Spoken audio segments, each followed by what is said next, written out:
जय श्री कृष्णा गाइज। जब हमारी माँ हमारे साथ नहीं रहती है तो सासू माँ हमारी माँ बन जाती है। तो चलिए कहानी को शुरू करते हैं। आज की कहानी का शीर्षक है आत्मनिर्भर रहने वाली सासू माँ। माँ, आपसे कितनी बार कहा है कि गुड़िया को उपटंगा सी बातें मत सिखाया करो। बड़ा बेटा राम अपनी माँ बिमला देवी पर भड़कते हुए बोला तो वह चौंक गई। पर बेटा, मैंने ऐसा क्या सिखा दिया गुड़िया को जो तुम इतने नाराज हो रहे हो? इतने में उनकी बड़ी बहू सोनिया बाहर निकली और कहने लगी, माँ जी, आज सुबह से आपकी गांव की भाषा में ना जाने क्या क्या बड़बड़ा रही है हमारी बच्ची। हम उसे इतने महंगे इंग्लिश मीडियम प्ले स्कूल में पढ़ा रहे हैं ताकि वह अच्छे से इंग्लिश सीख पाए और आगे उसका कॉन्वेंट स्कूल में एडमिशन हो सके। लेकिन आप हैं कि हमारी सारी कोशिशों पर पानी फेरने पर तुली हुई हैं। बिमला देवी जी हैरानी से बेटे और बहू की बातें सुनती जा रही थी और इतने में बहू अपने पति राम से बोली, सुनिए जी, आपकी माँ की गंवारों वाली भाषा तो हमारी बच्ची का भविष्य बर्बाद कर देगी। न जाने इसके लिए क्या क्या सपने देखे हैं मैंने। अपनी माँ से कहिए जरा दूर ही रहे हमारी बच्ची से। बिमला देवी जी काफी देर से अपनी बहू की बदतमीजी भरी बातें सुनती जा रही थी। बड़ी बहू तीर के समान चुभने वाले शब्द अनबरत बोलती जा रही थी और बड़ा बेटा राम सामने चुपचाप खड़ा था, या यूं कहो कि अपनी पत्नी के व्यवहार को सहमति दे रहा था। 6 महीने पहले ही पति के देहांत का गम झेल चुकी बिमला जी आए दिन अपनी बहुओं के तानों का शिकार बनी रहती है। बिमला जी के 2 बेटे और बहुएं हैं। बड़े बेटे राम की एक बेटी है जिसे सब लोग प्यार से गुड़िया बुलाते हैं, और छोटे बेटे लक्ष्मण की 1 वर्ष पहले ही शादी हुई है। हुआ यूं था कि बिमला देवी जी अक्सर काम करते हुए अपने गांव के लोकगीत गुनगुनाया करती थी और इन गीतों के साथ जुड़ी अपनी बचपन की यादें ताजा कर लिया करती थी। एक दिन गुड़िया ने अपनी दादी को यह गीत गाते हुए सुन लिया और तोते की तरह कुछ शब्दों को रट लिया। नवी जतन बड़ी बहू ने इतना बड़ा बवाल खड़ा कर दिया। दरअसल ये मुद्दा तो केवल एक बहाना था अपनी सास पर रौब जमा कर रखने के लिए। बहू जानती थी कि उसकी सास बिल्कुल सीधी सादी है, इसलिए उन्हें दबाकर रखने के लिए वह आए दिन कोई ना कोई मुद्दा उठाकर कलह शुरू कर देती थी और राम को हमेशा अपनी पत्नी की बातें ही सही लगती थी। अब तो अपनी जेठानी की देखा देखी छोटी बहू भी अपनी सास की बिल्कुल इज्जत नहीं करती थी। लेकिन पति की मृत्यु के बाद बिमला जी अपने होंठ सीकर रहना ही उचित समझती थी। वैसे यह पहली बार नहीं था जब बिमला जी को कम पढ़ा लिखा होने के कारण बातें सुनने को मिली हों।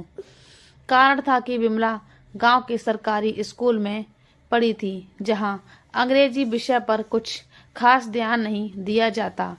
ऊपर से गांव में रहने के कारण उसकी भाषा पर ग्रामीण शब्दों का प्रभाव था। शादी के बाद कुछ वर्षों तक उन्हें अपनी ननदों से देहाती और गंवार होने के ताने मिलते रहते थे।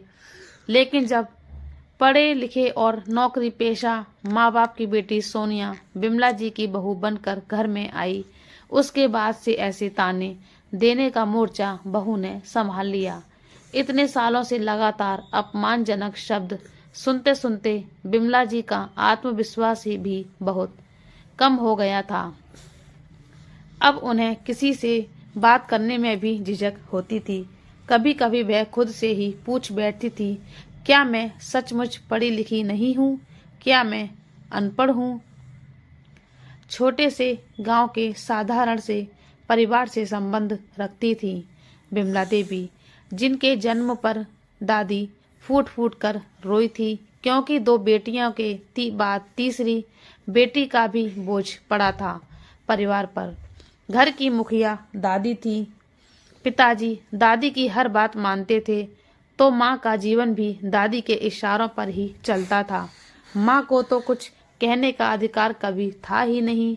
माँ पिताजी को वही करना होता था जो दादी कहती थी। सो तीनों बहनों का जीवन भी दादी के ही इशारों पर चलने लगा। पढ़ लिख कर अपने पैरों पर खड़ा होना बिमला का बचपन से ही सपना था, लेकिन गांव के सरकारी स्कूल से 10वीं पास करते ही दादी का फरमान आ गया कि पढ़ाई लिखाई बंद करके अब घर के काम करो। लेकिन मैं पढ़ना चाहती हूँ बाबूजी, कुछ करके दिखाना चाहती हूँ, बिमला ने कहा। तो रो भरे स्वर में दादी बोली, थोड़ा सा पढ़ लिख गई हो तो सिर पर बैठ गई हो, और ज्यादा पढ़ गई तब तो कैंची की तरह जुबान लड़ाओगी। जाने क्या क्या देखना पड़ जाएगा हमें। अब घर बैठकर सिलाई कढ़ाई सीखो। बिमला के तमाम विरोध के बावजूद पिता ने वही किया जो दादी ने कहा। बिमला ने पढ़ लिख कर आत्मनिर्भर बनने की बात की तो इस बात को यह कहकर रफा दफा कर दिया गया कि अब अपने घर में ही पढ़ना लिखना और आत्मनिर्भर बनना। बिमला अवाक रह गई थी ये सोचकर कि ये किसका घर है जहाँ मैंने जन्म लिया, जहाँ मैं अब रह रही हूँ। लेकिन पढ़ाई लिखाई की जिद भी थी बिमला में, तो अपनी सहेलियों से ही किताबें मांग कर ले आती और छुप छुप कर पढ़ाई कर लेती। भले ही 12वीं पास ना कर सकी, लेकिन 12वीं तक का ज्ञान उसने हासिल कर लिया था। महज 18 साल की उम्र में उसका विवाह बड़े शहर के एक परिवार के 30 साल के लड़के से कर दिया गया। बिमला के सारे ख्वाब टूट चुके थे। जब ससुराल आई तो पाया कि पढ़ी लिखी जेठानी और स्नातक पास ननदें उसे अपने से कमतर समझती थी। जब भी वह कुछ बोलती तो उसे सुनने को मिलता, ये कैसी देहाती भाषा में बात करती हो। जेठानी को सहेलियों से अंग्रेजी भाषा में बातें करते देखा तो फिर से पढ़ाई की इच्छा जागी और पति से 12वीं की परीक्षा दिलवाने के लिए कहा। पतिदेव ने फॉर्म भरवा दिया और 12वीं की परीक्षा भी दिलवा दी। 12वीं पास होने के बाद मन खुश हो गया कि आगे पढ़ने को मिलेगा तो शायद अब ख्वाब पूरे हो जाएंगे। लेकिन फॉर्म भरने का समय आया तो पता चला कि वह माँ बनने वाली है। सासू माँ ने साफ साफ निर्देश दे दिया कि अब घर बैठकर गृहस्थी संभालो, पढ़ने लिखने का समय अब निकल चुका है। बड़ा बेटा राम पैदा हुआ तो 1 वर्ष के बाद छोटा बेटा लक्ष्मण भी इस दुनिया में आ गया। तो पतिदेव ने बड़े प्यार से समझाया कि बच्चे बड़े हो जाएं, फिर तुम्हारे पास समय ही समय होगा, तब तुम सारे ख्वाब पूरे कर लेना। बिमला ने खुशी खुशी अपने परिवार की जिम्मेदारियां निभाई। पति का प्रमोशन और बच्चों की सफलता में उसका बड़ा हाथ था। सबको तरक्की के आसमान पर ले जाने वाली सीढ़ी बनी थी। बिमला धीरे धीरे अपने ख्वाबों को तो जैसे भुला ही दिया उसने। आज जब बिमला ने बेटे बहू के मुंह से भी अपमानजनक बातें सुनी, उसका धीरज जवाब दे गया। अकेले में जाकर खूब रोई, लेकिन फिर खुद को संभालते हुए हमेशा की तरह अपने काम में व्यस्त हो गई। शाम को बिमला खरीदारी करने के लिए मार्केट गई तो भीड़ में से अचानक एक आवाज उसके कानों से टकराई, बिमला, ओ बिमला। बिमला को ये स्वर कुछ जाना पहचाना सा लगा। फिर सहसा बोली, रज्जो। पीछे मुड़कर देखा तो रज्जो ही खड़ी थी। इतने सालों बाद अपनी बचपन की सहेली से मिलकर बिमला का चेहरा खुशी से खिल उठा। वो बच्चों की तरह चहक उठी। चल पास के रेस्टोरेंट में चल कर बैठते हैं, रज्जो ने कहा। तो बिमला बोली, इतने सालों बाद तू यहाँ इसी शहर में मिलेगी, मुझे तो अंदाजा ही नहीं था। तो रज्जो ने कहा, बिमला, मेरी यहाँ के गर्ल्स कॉलेज में प्रिंसिपल के तौर पर पोस्टिंग हुई है, सो मेरे पति ने भी यहाँ पर ही ट्रांसफ़र करवा लिया और बच्चे भी अब सेटल हो गए हैं। दोनों अच्छी नौकरी कर रहे हैं। तुम सुनाओ, तुम आजकल क्या कर रही हो बिमला? बहुत बड़े ख्वाब थे तुम्हारे, कहीं नौकरी कर रही हो या फिर बिजनेस?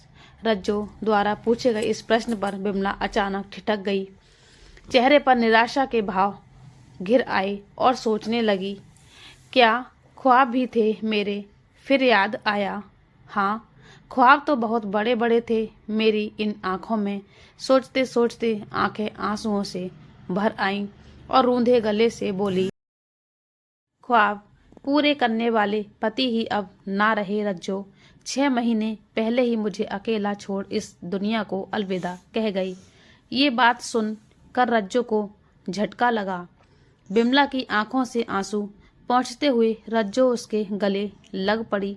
कुछ देर बाद रज्जो ने पूछा, तो आत्मनिर्भर बनने के बारे में सोचा क्यों नहीं तुमने? अपनी पढ़ाई करके शिक्षिका बनना चाहती थी मैं। शादी के पहले दादी के हिसाब से जिंदगी चलती थी। शादी के बाद सास ने चूल्हा चौका संभालने को कह दिया और अब बेटों की शादी हो जाने के बाद बहुओं के इशारों पर नाच रही हूँ। बहुएं नौकरी कर रही हैं तो मैं आज तक घर का चूल्हा चौका ही संभाल रही हूँ। ऊपर से अनपढ़ गंवार का तमगा मेरे सिर पर लगा है सो अलग। और अब तो उम्र भी बीत गई है। इस उम्र में तो मैं पढ़ाई नहीं कर सकती ना। ख्वाब पूरे ना कर पाने की बरसों पुरानी टीस आज बिमला के आंसुओं के जरिए बाहर आ निकली। रज्जो अवाक रह गई और हैरानी से उसे देखती रही। फिर अचानक गुस्से में बोली, क्यों? अभी कौन सा समय बीत गया और क्या हुआ है तेरी उम्र को? लेकिन रज्जो, अब अपने ख्वाब पूरा करने निकलूंगी तो सबसे पहले तो घर के ही लोग ही मुझ पर हंसेंगे और जग हंसाई होगी सो अलग। बिमला, तू तो ऐसी ना थी। मेरी सहेली बिमला तो कभी हार नहीं मानती थी। मेरी बात ध्यान से सुन। लोग एक दिन हंसेंगे, दूसरे दिन बोलेंगे, फिर तीसरे दिन भूल जाएंगे। तू लोगों की मत सोच। तू बह कर जो तुझे करना है, जो तुझे खुशी देता है। ये बात हमेशा याद रखना कि जिंदगी तुम्हारी है, लोगों की नहीं। बिमला, अपने अंदर की उस चुलबुली और बेबाक लड़की को जगा जो अपनी दादी के सामने भी बोलने की हिम्मत रखती थी।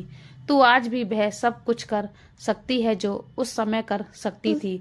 हो सकता है पहली बार में सफलता ना मिले, लेकिन तुम हिम्मत रखकर डटी रहना। हार कभी मत मानना। सफलता तुम्हारे कदम चूमेगी। रज्जो ने विमला को अपना विजिटिंग कार्ड दिया और बोली, जब तुम्हें अपनी पढ़ाई शुरू करनी हो तो मुझसे आकर मिल लेना। मैं तुम्हारे लिए कॉलेज में स्पेशल क्लासेस का प्रबंध करवा दूंगी। सहेली की बातों ने बिमला में जैसे ही नई हिम्मत का संचार कर दिया। उसे ऐसे लगा जैसे किसी ने उसे गहरी नींद से जगाया हो। जैसे जैसे वह घर की ओर बढ़ती जा रही थी, उसके दिल में अपने वजूद की पहचान बनाने के लिए तड़प भी बढ़ती जा रही थी। यही समय है अपने ख्वाबों को पंख लगाने का। सोचते हुए बिमला ने घर का प्रवेश द्वार खोला। सामने देखा दोनों बेटे राम और लक्ष्मण घर पहुंच चुके थे और बहुएं रसोई घर में खाना पका रही थी।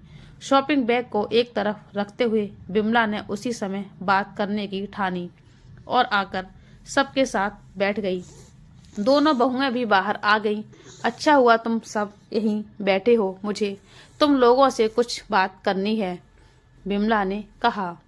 दोनों बेटे बिमला जी की बात सुनकर कुछ हैरान से हुए और बोले, क्या हुआ माँ, क्या बात करनी है? बहुत बरसों से मेरे कुछ ख्वाब थे जिन्हें मैं पूरा करना चाहती थी। मुझे लगता है अब वक्त आ गया है, बिमला जी बोली। तो राम ने कहा, माँ साफ साफ बताओ, क्या कहना चाहती हो? मैंने तय कर लिया है, मैं आगे पढ़ना चाहती हूँ। बिमला ने अपनी बात रखी तो सब हैरान हो गए। मंदिर और सत्संग के अलावा ये कौन सा नया शौक पाल लिया आपने सासू माँ? ये भी कोई पढ़ाई करने की उम्र है? कुछ तो सोच कर बोला कीजिए। बहू तंज कसने के इरादे से बोली, माँ आप ठीक तो हो? ये कैसी बहकी बहकी बातें कर रही हैं आज? तैयारियाँ चढ़ाते हुए बड़ा बेटा राम बोला। हाँ, मैं बिल्कुल ठीक हूँ। और ये क्या तरीका हुआ बात करने का राम? आखिर मेरे भी कुछ सपने थे, कुछ अरमान थे मेरे दिल में, और यदि मैं उन्हें अब पूरा करना चाहती हूँ तो इसमें गलत ही क्या है? इसमें सही भी क्या है माँ? लक्ष्मण की आवाज आई। आप इस उम्र में पढ़ाई करने के लिए निकलेंगी तो आस पड़ोस के लोग क्या कहेंगे? और फिर मेरा ससुराल भी तो इसी शहर में है, वहाँ मेरी क्या इज्जत रह जाएगी? और मेरे दोस्त, वो लोग तो मुझ पर हंसेंगे, मेरा मजाक उड़ाएंगे। छोटी बहू तृषा भी कहाँ चुप रहने वाली थी, ताना कसते हुए बोली, माँ जी, अभी अभी पिताजी की मृत्यु हुई है और आपको ये सब करने की सूझ रही है। और यदि ये सब कारनामे करने ही हैं तो कहीं और जाकर कीजिए, इस घर में ये सब नहीं चलेगा। बेटे बहुएं अपना फैसला सुनाकर अपने अपने कमरे में चलते बने। बिमला जी वहीं स्तब्ध सी बैठी रह गईं, लेकिन इस बार उनके बागी मन ने बेटे बहुओं के फरमान को मानने से पूरी तरह इनकार कर दिया। उन्हें एहसास हो गया था कि यदि अब भी वो हमेशा की तरह दब गई तो सिर्फ अफसोस ही रह जाएगा। जिंदगी में की अपनी छोटी छोटी ख्वाहिशों को भी पूरा नहीं कर पाई। अगले दिन सुबह तक बिमला जी ने सोच लिया कि उन्हें अपने ख्वाब कैसे पूरे करने हैं। जब सब लोग तैयार होकर अपने अपने काम पर चले गए तो बिमला जी भी कॉलेज जाने के लिए निकल गईं। कॉलेज पहुंची तो प्रिंसिपल ऑफिस के बाहर बड़े बड़े अक्षरों में लिखा था, डॉक्टर रजनी वर्मा। मन ही मन सोचने लगी, कितना गर्व महसूस करती होगी रज्जो अपने आप पर। इतने में गार्ड आकर पूछने लगा, किससे मिलना है आपको? प्रिंसिपल से मिलना है, बिमला जी ने कहा तो गार्ड उन्हें ऑफिस में ले गया। बिमला को अपने सपनों के ओर कदम बढ़ाते देखकर रज्जो बहुत खुश हुई। बिमला जी का स्नातक प्रथम वर्ष में एडमिशन के लिए फॉर्म भर दिया, लेकिन जब बिमला जी ने अपनी सहेली से कहा कि घर के हालातों के कारण वह प्रतिदिन क्लास अटेंड करने नहीं आ पाएंगी तो रज्जो कुछ सोच में पड़ गई, लेकिन उसके बाद तुरंत चेहरे पर मुस्कुराहट बिखेरते हुए कहने लगी, इसका भी हल है मेरे पास। जो विद्यार्थी कक्षा अटेंड करने के लिए कॉलेज नहीं आ पाते उन्हें हम वीडियो के जरिए लेसन उपलब्ध करवा देते हैं। कल से रोज के कक्षा कार्य की वीडियो तुम्हारे पास मोबाइल में भेज दी जाएगी। तुम्हें कॉलेज में केवल परीक्षा देने के लिए आना होगा। अगले दिन से ही बिमला जी ने बेटे बहुओं की जाने के बाद पढ़ाई करनी शुरू कर दी। पढ़ाई के शौकीन बिमला जी रात को भी पढ़ने के लिए 2 घंटे का समय अवश्य निकालती थी। दोनों बहुओं को कभी कभी कुछ शक भी होता कि माँ जी ने मोबाइल फोन के साथ कुछ ज़्यादा ही समय बिताना शुरू कर दिया है और कहीं आती जाती भी नहीं। लेकिन फिर बात रफा दफा हो गई। उधर समय समय पर रज्जो भी फोन करके बिमला जी की पढ़ाई के विषय में जानकारी लेती रहती थी। पढ़ाई करते करते अब बिमला जी में भी आत्मविश्वास वापस लौट रहा था। समय बीतने लगा। देखते ही देखते 3 साल बीत गए। आज बिमला जी कुछ बेचैन सी थी, क्योंकि आज उनकी परीक्षा का परिणाम आना था। रसोई घर का काम करते करते बिमला जी इसी बारे में सोच रही थी कि इतने में रज्जो का फोन आया। बिमला, तुमने आज का अखबार पढ़ा? अरे, तुमने तो कमाल कर दी। ग्रेजुएशन के 3रे वर्ष की परीक्षा में तुमने पूरे राज्य में प्रथम स्थान हासिल किया है। विमला, तुमने हालातों से लड़कर न केवल ग्रेजुएशन की डिग्री हासिल कर ली, बल्कि प्रथम स्थान हासिल करके अपने जैसी अन्य औरतों के लिए एक उदाहरण पेश किया है। बिमला जी तुरंत जाकर अखबार खरीद कर लाईं। देखा, अखबार में प्रथम पृष्ठ पर उसकी फोटो के साथ हेडलाइन लिखी हुई थी, पढ़ाई लिखाई की कोई उम्र नहीं होती, आप जिस उम्र में चाहें उस उम्र में पढ़ाई की तरफ लौट सकते हैं। ऐसी मिसालों को जिंदा रखने में योगदान दिया है 50 वर्ष की बिमला देवी ने। अखबार में अपना नाम और तस्वीर देख बिमला जी फूले नहीं समा रही थी। आज उनकी आंखों में जो चमक और चेहरे पर जो संतुष्टि के भाव आए वो आज से पहले कभी नहीं आए थे।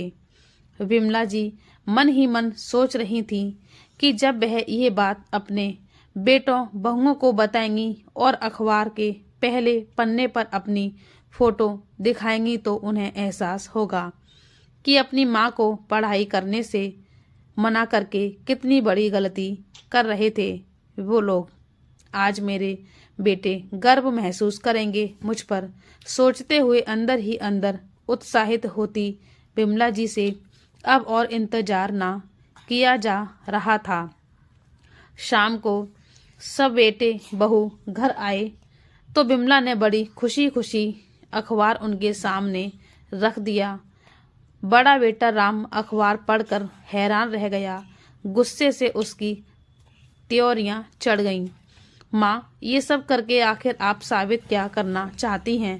पहले भी आपको यही बात समझाई थी कि ये सब नौटंकी करनी है तो कहीं और जाकर कीजिए। अखबार देखकर बड़ी बहू बोली, अच्छा, तभी मैं सोच रही थी इतने दिनों से माँ जी फोन पर क्या कर रही हैं, तो ये गुल खिला रही थी आप। बहू, थोड़ा तमीज से बात करो, ये कैसा तरीका हुआ मुझसे बात करने का? बिमला जी ने विरोध जताया। बड़ी बहू, जब तक मैंने पढ़ना शुरू नहीं किया था तब तक मैं तुम्हें अनपढ़ और गंवार लगती थी और दिन भर तुम मुझे इसी बात के ताने दिया करती थी। अब यदि मैं पढ़ाई कर रही हूँ तो इसमें भी तुम्हें शर्मिंदगी महसूस हो रही है। मेरी पढ़ाई लिखाई तुम्हें नौटंकी लग रही है। तुम लोग तो नौकरी पर चली जाती थी, मैं पीछे घर का सारा काम निपटा कर अपनी पढ़ाई शुरू करती थी। अपने ये ख्वाब तो मैं बहुत पहले पूरा करना चाहती थी, लेकिन अपने बेटों के लिए मैं अपने ख्वाब को भी भूल गई। फिर अपने बेटों की तरफ देखते हुए बोली, तुम दोनों की सफलता में अपनी सफलता देखी मैंने। जब तुम अपनी कक्षा में प्रथम आते थे तो मुझे लगता था कि मेरी जीत हुई है, लेकिन इस बात का एहसास मुझे आज हुआ कि कितनी गलत थी मैं, जो अपनी औलाद के पीछे अपने सपनों को भूल गई थी। आंसुओं से भरी आंखें लिए बिमला जी रूंधे गले से बोलने लगी, लेकिन बस अब बहुत हुआ। अब मैं इसके आगे भी एड की पढ़ाई भी करूंगी। मैं अब रुकने वाली नहीं हूँ। इतनी बात पर भड़कते हुए छोटा बेटा बोला, माँ, अगर आपको ये सब काम करने हैं तो आप कहीं और जाकर रहिए। ये तमाशा अब हम और ज्यादा बर्दाश्त नहीं कर सकते। अगले दिन सुबह कुछ न्यूज रिपोर्टर बिमला जी का इंटरव्यू लेने के लिए घर पर पहुंच गए और बिमला जी से प्रश्न पूछने लगे। इस प्रश्न के उत्तर में कि आप इसके बाद क्या करने का सोच रही हैं, बिमला जी ने कहा, मैं आगे बीएड की पढ़ाई शुरू करना चाहती हूँ और साथ में ही अपना कोचिंग सेंटर खोलना चाहती हूँ। रविवार था, सो बेटे बहू भी घर पर थे। अपनी माँ को इंटरव्यू देते हुए देखकर मन ही मन क्रोध में उबल रहे थे, लेकिन न्यूज रिपोर्टर के सामने कुछ ना बोले। लेकिन जैसे ही न्यूज रिपोर्टर निकले वे अपनी माँ पर बरस पड़े। माँ, आखिर ये तमाशा कब तक चलने वाला है? बड़ा बेटा राम बोला। तो बिमला जी ने जवाब दिया, बस कुछ ज्यादा दिनों तक नहीं। बेटे बहू हैरानी से बिमला जी की तरफ देख रहे थे कि माँ इतनी आसानी से कैसे मान गई। लेकिन अगले ही पल बिमला जी ने कहा, रात को तुम लोग कह रहे थे कि अब तुमसे ये सब बर्दाश्त नहीं हो रहा और अगर मुझे कुछ करना है तो मैं कहीं और जाकर रहूं। इसलिए मैंने फैसला ले लिया है कि अगर जीना ही है तो तुम लोग घर छोड़कर जाओगे, मैं नहीं, क्योंकि ये घर मेरा है और 10 दिन में मैं इस घर में कोचिंग सेंटर शुरू करने वाली हूँ। इसलिए जितना जल्दी हो सके अपना रहने का इंतजाम कहीं और कर लो।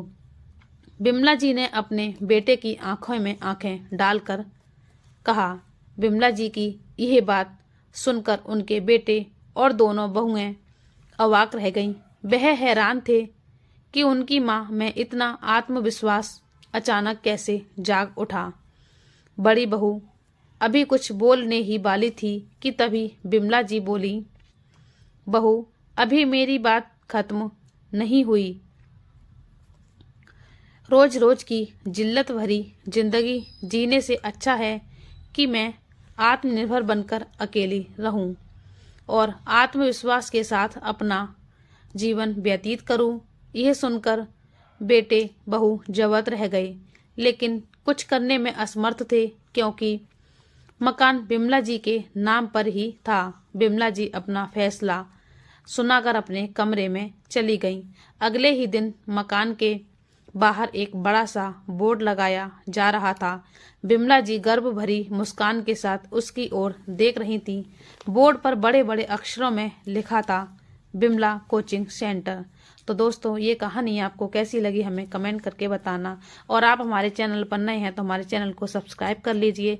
वीडियो को पूरा देखने के लिए धन्यवाद।